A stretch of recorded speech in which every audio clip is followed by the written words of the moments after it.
Hello, everyone. Welcome back to another episode of 52 Authors, 52 Weeks. I am excited today to be joined by Mary Pieroni Harper. Close. And, oh, wait a minute. So, one thing I love to say about this show is that I don't have these meet and greets, a week or so before the taping of our show, and so that's how we know it's authentic. So, correct me with is that your middle name? Maiden name too. Maiden name. Okay. Pieroni. It's Italian. Pieroni. Okay, Pieroni. Pieroni. All right. So I'm so excited, and I say this every week, but I'm excited because your book is different than the other authors that we've had on the show. And so many aspects of the book, the story resonated with me. Before we started recording, I mentioned to you that my grandfather is 103 at the time of this taping. So that means he was born in 19. Yeah, so amazing. But Mary's book, Mary's story, let me make sure that everyone can see it. The sound of her voice, my blind parents' story. I will tell you that for me, some aspects of the book were emotional, and emotional for many reasons. I love a good love story, right? So there's the earlier parts of how your parents got together was very emotional for me. But the other aspect, three aspects. The second one was my grandparents were married for 78 years, but they both could hear and see each other. But the third aspect was my 32-year-old daughter is deaf.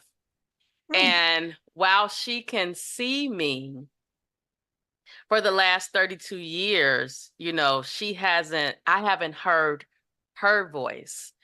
And while she has some, like if a truck goes by, she may be able to hear that, but does she understand it? And so that part was very emotional for me because there are so many people who don't use their voice or their voice has been taken away from them. And just imagine being on this earth and not being able to see those that you hear or hear those that you see. It Mhm. speaks volumes about how important it is to use what you were born with because you don't know what it's like to not have it. Well, it's interesting that you bring that up because my parents were both born with glaucoma. Their parents knew immediately that there was something wrong with their children's eyes. So, because when they were born, their eyes were greatly enlarged. They were definitely abnormal. And this was back in 1913 and 1914. So the doctors didn't know much about it. They didn't know how to treat it. Um, and they had different approaches. It was interesting because my mother grew up on a farm in central Indiana, and they were very pragmatic, practical folks. Their doctor said, don't bother taking her, don't waste your money, don't take her to all these different doctors because there's nothing they can do. Well, my dad was born to Italian immigrants, hence the Pieroni name. And my grandmother was very devout Catholic, so she was praying for a miracle all the time, and she would not give up. She took my dad to all these different doctors. When the American doctors couldn't help, she took him back to Italy. She even took him to a faith healer. She prayed and prayed and prayed, and he still lost his sight at age 4.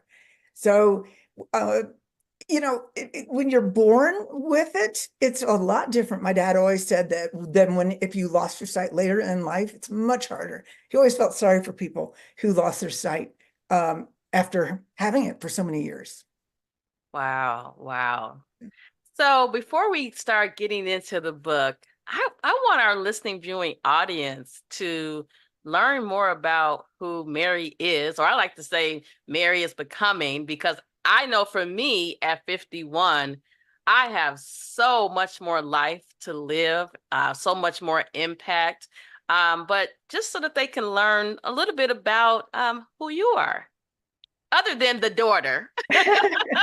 Right, right. Well, a very brief autobiographical thing is I was born, of course, in Muncie, Indiana. Lived there until I could escape.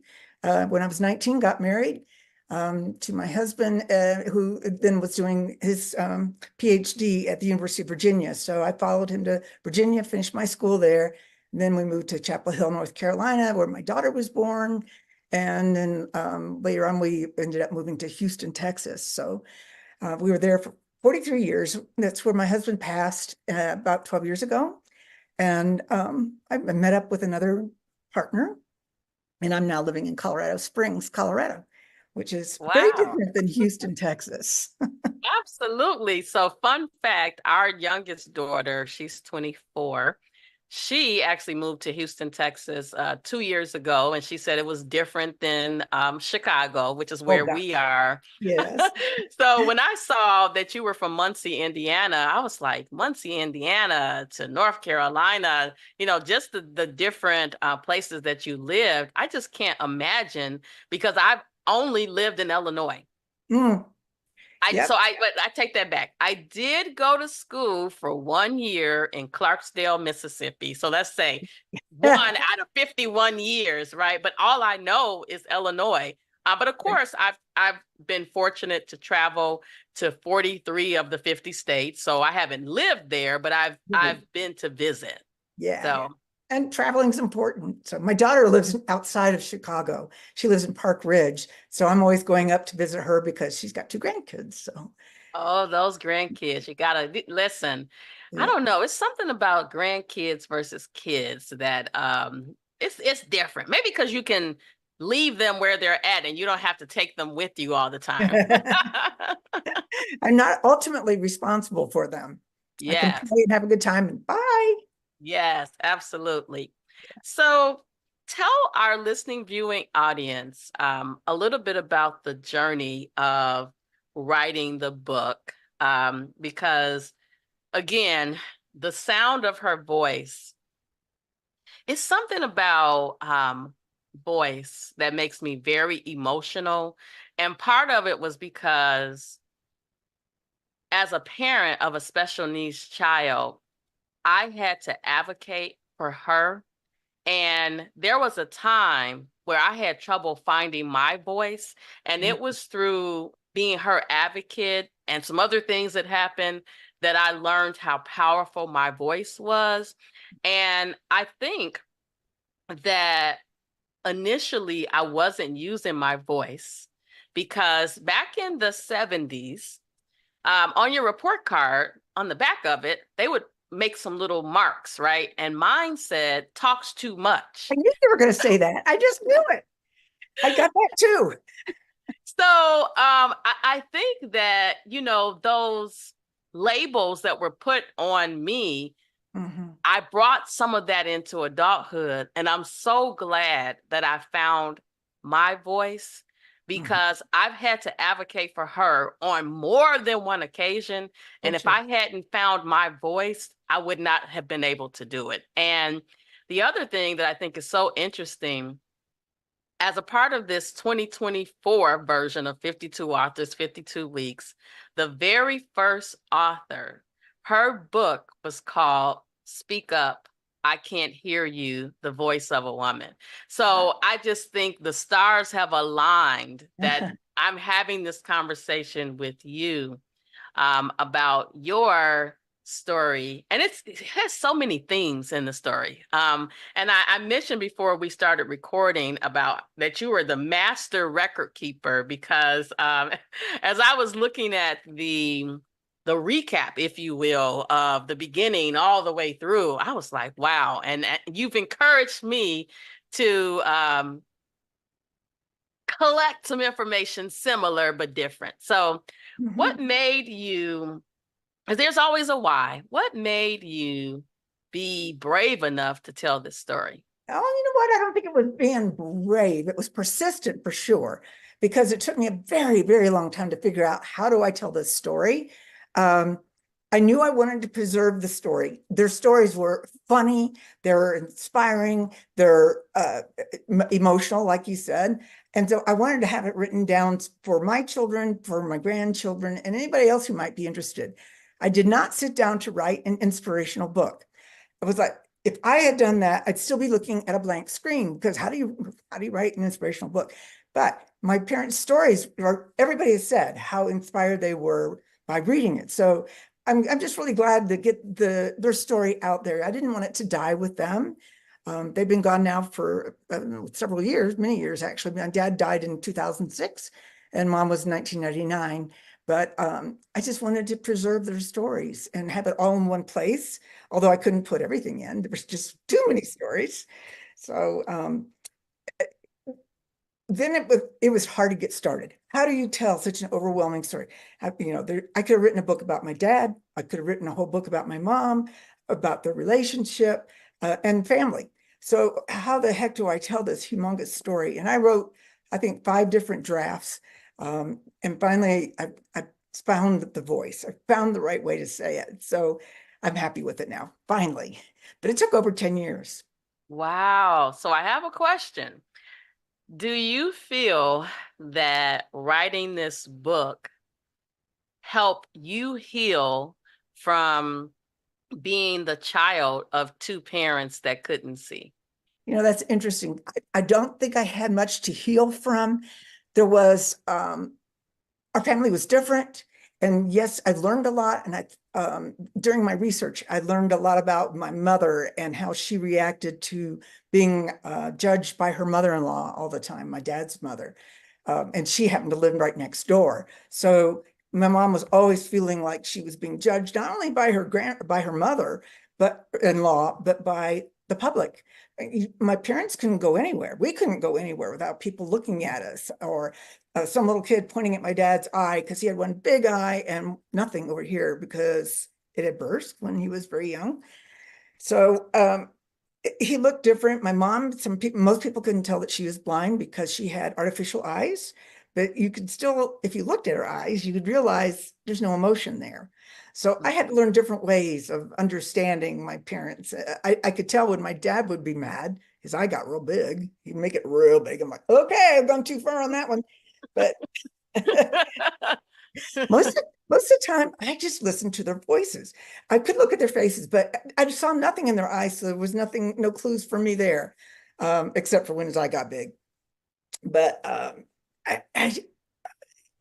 it was just different. So I wouldn't say I had that much to heal from. It wasn't like some survivor of sexual abuse, for example. Those are people that really have a whole lot of healing that they have to do. Mine was different, and yeah, but it was manageable.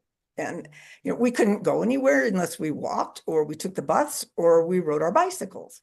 Until my sister turned 16 and got a car, and yes, off we go. We get to ride the car. That was so exciting. We didn't go on vacations like other kids did, but it's okay. I mean, we found other ways to amuse ourselves. Huh. So I like the fact that you said that you wanted this to be something for your children because I know you're probably slightly older than me. I am. And I think that I feel that our kids are entitled, right? Given all the things that they've been able to experience.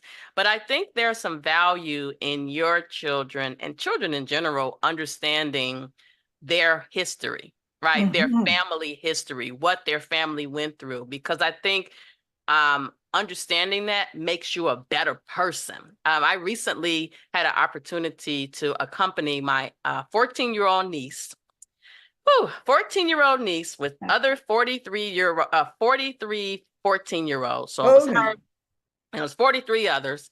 And we went to visit all these monuments in Washington, D.C. So we got on the Oh, sure. plane, right? So um, hearing the history, we went to the Holocaust Museum, right? We went to all these different museums. You name it, we went in 3 days, right? We Oh, walked yeah. about 10 miles per day. Uh-huh. But the time we spent at those museums only gave us a glimpse of history, right? Mhm. So you, even though you didn't tell all of the journey, you were able to capture enough for your kids to say, wow, grandma and grandpa, this or that, right? Which they Right. would not have otherwise been given all of this information. I asked my grandfather, we asked him all the time, where did you meet grandmother, right? Over the years, we've asked all these questions about their love story because I see him as granddad. Sure. My father, aunt, and uncle see him as dad. And they say all the time, the version of granddad that you see is different than the version we had as a father. And I Yes. always say, tell me more about that. So, Right. My sister said the same thing. She's 10 years older than I was. And I will never forget. She said, Mary, we lived in two different families because what I experienced was much different than what you did as the youngest. And I'm like, well, you're right. it makes sense. So, speaking of, what did your sister think about the book? She helped me a lot. My sister Ann was 10 years older, and she unfortunately passed about 10 years ago now. So she never got to read the whole book, but she helped me a lot with the early drafts, and she would edit, and then she said, no, that's not right. Or she would tell me a story. And I'm like, oh my God, Ann, I didn't know that story because it happened to her when she was young. And I'd never heard it before. Riding on the bus with my mom and my brother, who is younger than my sister. Anyway, they were going to the doctor's office, and ladies were on the bus and whispering about how can she see those children? I mean, how can she take care of those children? And those children, she can't be a good mother, or they were really putting her down, and my mom was getting more and more mad. But what could she do? She couldn't say anything. But Anne remembered it. Anne wanted to whack them, but Oh my goodness. Well, you know couldn't. what? That's so sad of how judgmental people were then and how judgmental people are today. Oh yeah, Um, I think about, having to take my special needs daughter somewhere, and you can tell, and I'm over it, right? It doesn't bother me at all. But early on, it did because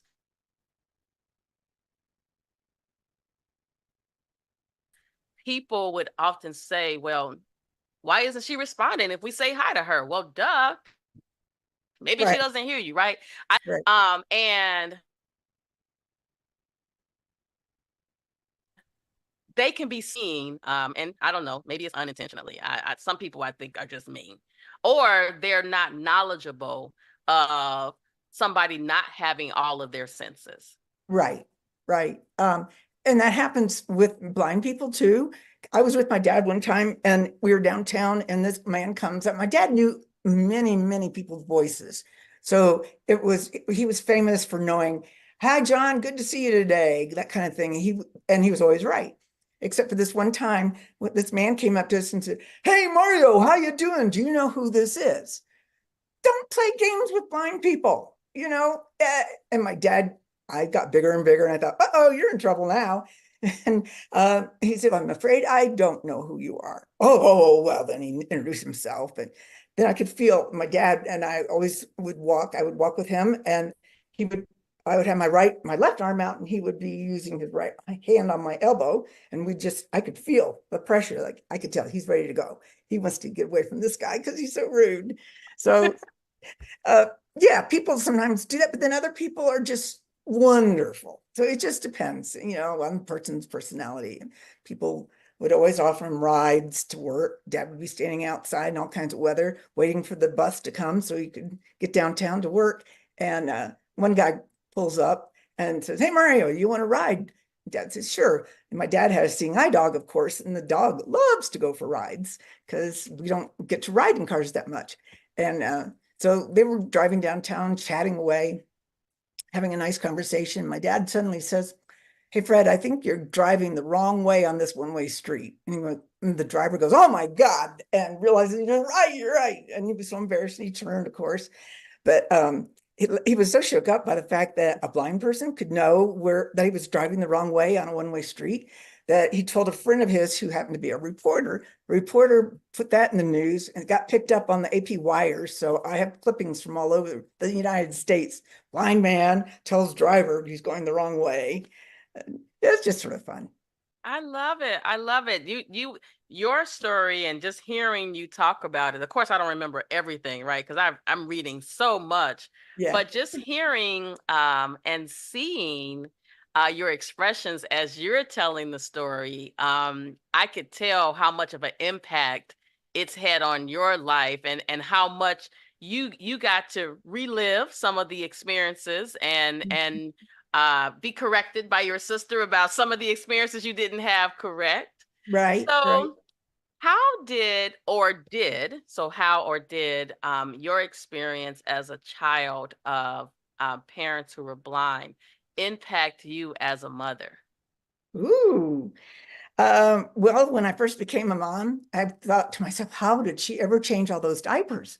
Because and I asked her, she said, well, we had cloth diapers and we had diaper pins, and I just always made sure that my fingers were between the baby and the diaper. So if I moved the pin in wrong, and I'd poke myself and not the baby. She said, I never poked a baby. Um, but I can imagine doing all that by touch, changing a poopy diaper. Oh, and when I was doing that as a first time mom, I was like, Mom, wow.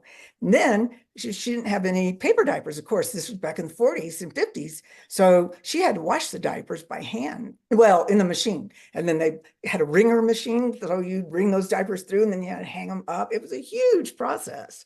So for my sister who was born in 1943, that had to have been really hard. It got a little easier when she got more modern machines, but uh, anyway, so that was one thing. And, I never worried about my mom babysitting her grandchild, my child.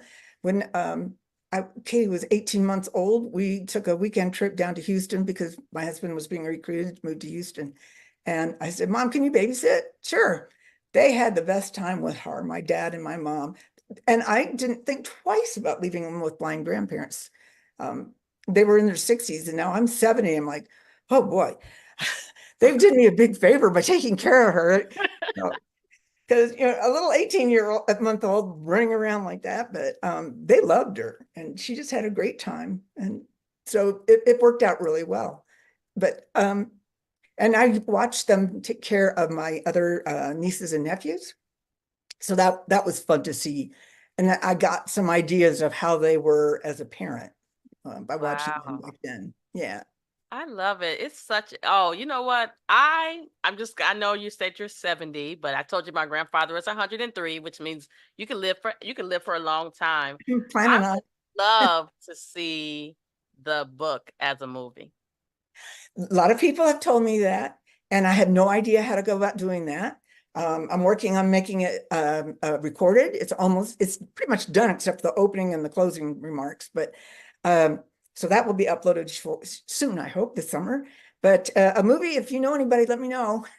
You know what? I remember interviewing a gentleman who is making some sort of movie. So I'm going to reach out to him and ask, because I would love to see this on. First of all, I love to read and learn. I watch some TV. I love movies, and you're talking to a person who watches The Sound of Music a lot, because I love The Sound of Music, right? And so I would love to see this play out on the big screen, because it is inspirational. Having grandparents that grew up in this era, um, I love how they survived in spite of, right? Was it easy? No. But they did it. And so if they were able to survive in those times with what they had, why do some of us have difficulty surviving today? And we can see, we can Right. hear. So why is that? So it's a testament to how, if you really want to do something, you'll do it in spite of. Absolutely, because my dad wanted to marry my mom, but she said, nope, not until you can prove to me that you can support me, because she wasn't going to be working. But back in that time, women didn't work, men did. So he went to law school. He was the first blind graduate of the University of Notre Dame Law School. So, and then of course he had to pass the bar, and then he had to prove to her that he could actually earn money, because who would hire a blind attorney? It turns out a bunch of people did. So they were able to get married, but they had to wait a long time. They didn't get married till 1941 and they met in 1925. But they loved each other so much. And Yeah. I could be wrong, but I think dad loved mom more, right? Oh, you mean my dad? Yes. You know, In the beginning, yes. when they were younger, when they first met. When he heard her voice, he fell in Yes. love with the sound of her voice. Absolutely. Because think about it, how do blind people fall in love? You can't see them. You can't get eye contact. You don't know what they're wearing. You don't know what they look like. So how do you know? Their voice. In the same way with my mom, she liked his voice. It was nice and calm and studious. And she was always afraid of boys, especially the really loud, rude ones. I mean, I'm sure there's some really crude kids in there. They're just being kids, But she liked my dad. Oh, yeah, that's all written up in the book as far as Yeah. lots of stories about how they communicated, even in a time where they were kept very much separated. That was also back in the time of eugenics, and they wanted a perfect race. And God knows you do not want blind people marrying and having children. You just don't do that. Or people who have any kind of handicap shouldn't get married. They shouldn't enjoy life, right? Right. They should be stuck at home so we don't see them and get reminded by their handicap or their disability. That was, I don't know if I timed it, but it was really interesting when I was doing some research for the book and saw a clipping that my dad had been on a committee to make the first school for handicapped kids in Muncie, Indiana. And this was in the 40s, late 40s. Before then, kids who had wheelchairs or had any kind of disability were not allowed in school. They were homeschooled if they were lucky, but they didn't have any place to go. My dad had been rejected too from the parochial school he wanted to go to when he was 6. They said, we don't know how to teach a blind child. So no, he can't come to school here, but he could come for religion class once a week. I'm like, oh, okay, you're going to save his soul. That's good, but not going to teach him anything. So, That mindset. And when I saw the braille in oh the yeah, book, I was reminded of seeing that early on. I mean, the book brought back so many memories. So for example, when I first had my daughter in 92, my mom had got me cloth diapers. And I was like, Mom, this is not gonna work. what do I do with it? I mean, I did use them for maybe for like a week, but I was like, we got to get with the present and get some, because somebody had brought me that genie thing, right? And you couldn't put the Mhm. cloth diapers in the genie thing. You got to wash them. And so I remember the scrub board and the thing to wring it out. I remember all of those things because Yeah. I spent a lot of time with my grandparents, and Uh-huh. so how blessed are we to be in 2024 and see how the world has evolved, but that we have such a long way to go in terms of how we support people with and without disabilities, how we love people, right? It's so, there's so much more that needs to be done. And that's why we need a good love story on the big screen. Uh, I'd love that. That'd be fun. Be and happy to be consultant. maybe in one of the history museums where they could have a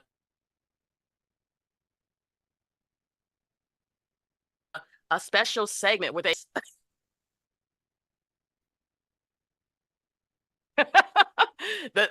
about us seeing it play out. Mhm. And when I closed my eyes, I could visualize some of the stories you told, just like the one you just told about you tugging on your dad's or him tugging on your Yeah, arm, like I'm ready to I can go. still feel it. Let's get out of here. Yeah, he was wanting to Yes, move. yes. So such a powerful story, a powerful journey. And I'm so glad that you did this for generations to come, because when you're no longer here, they can say great great grandma wrote a Yeah, story about my great great great, right? yeah, And not exactly. many of us get to have that legacy left behind. Mm. Well, that's one reason why I wanted to do it. And I said before, it just took a lot of persistence. I mean, I had to just but I had this push within me. Got to work on that book. I don't want to work on that book. Got to work on that book. And so I'd sit down and be typing away. But sometimes I would, I mean, I wasn't a professionally trained writer, not at all. I was very good at writing papers for grad school. I got plenty of A's on technical papers, but this is a different kind of story. And so it was a challenge, but a lot of fun to write and fun to read again. I bet. So I will, for those that are saying, oh, I want to write a book, but I'm not a writer. Let me just dispel the myth You can do that it. you have to be a writer, because I will tell you, for my book that I wrote, I actually spoke to the Zoom room and then had the video or the recording, the audio transcribed. But let Mhm. me just tell you, I was speaking to the computer, crying, laughing, reflecting. Oh, And yeah. it really helped me a lot to get the story out of my head. Hmm.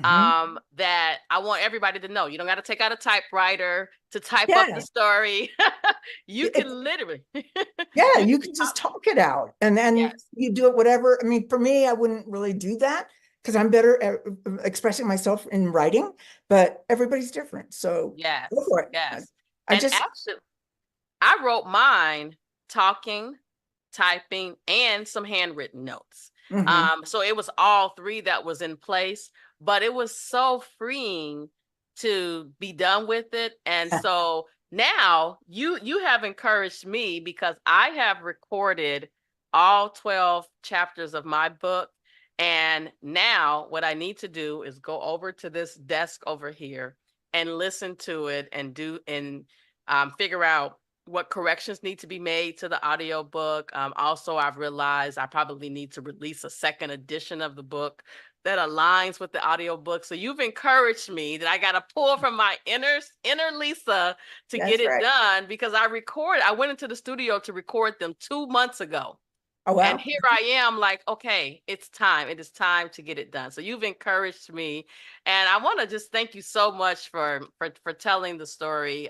So many other families need to do this. About 6 months ago, I got my husband this book off of Amazon, and it's titled "Granddad, Tell Me Your Story" or something Oh, like that. yeah. And so I've been encouraging him, and I'm gonna have to encourage him a little bit more to write it, because I'm like, our grandkids are 1 and 2. Hmm. And there's so much that dad has to share. A granddad has to share. I need him to get going. So I'm gonna have to get back on him to tell them all the things, because once we're gone, they're not gonna know. I And know. they need to know. Hmm. Hmm.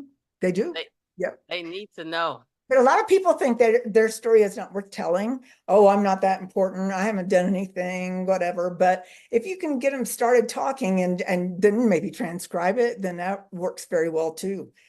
Because it's all in how you ask the questions and listen. That happened with my dad. She's a nice lady. She came and she interviewed my dad, but he would start to answer, and then she'd say, "Well, my mother was like that too," and then she'd go off on her tangent. And I'm like, "No, you're interviewing my dad. We don't care about you. You need to be, don't interrupt. If you're ever interviewing someone, don't interrupt them. Don't tell them your side or your story. It's their story. You need to do follow-up questions about what they're saying, but don't say, well, yeah, I know that because my grandma did this and that." I'm like, so that's my advice for today. Wow. So, as we're wrapping up, I want to thank you so much again for coming on this journey. I'm so very excited that your book is different than the other authors that I've interviewed for the 2024 52 authors, 52 weeks. And, they say that variety is the spice of life. And so I'm so happy that you agreed to come on, because everyone's always asked me, what should I read next? Right. And after you've read 500 Oh, self-help books, no. you need something different. Yeah. Do you have a blog? Are you online to spread the word out, like or Facebook or whatever? So Yes, I am. I am. And I'm actually, at the time of this recording, by the time your episode airs, the website will be ready, because when I first started doing this, I just had this vision, and I had the vision. I didn't know how it was going to happen. I knew it was going to happen. And then that has now transitioned into, You need a website. You need to have, so the episodes are airing on Facebook, YouTube, LinkedIn, right? Because I have an audience on LinkedIn as well. But I believe that reading is so very important. And so as long as I'm physically and mentally able to do 52 authors, 52 weeks, I'm doing it forever. Because then my grandkids could say, wow, grandma really loved reading. She loved talking.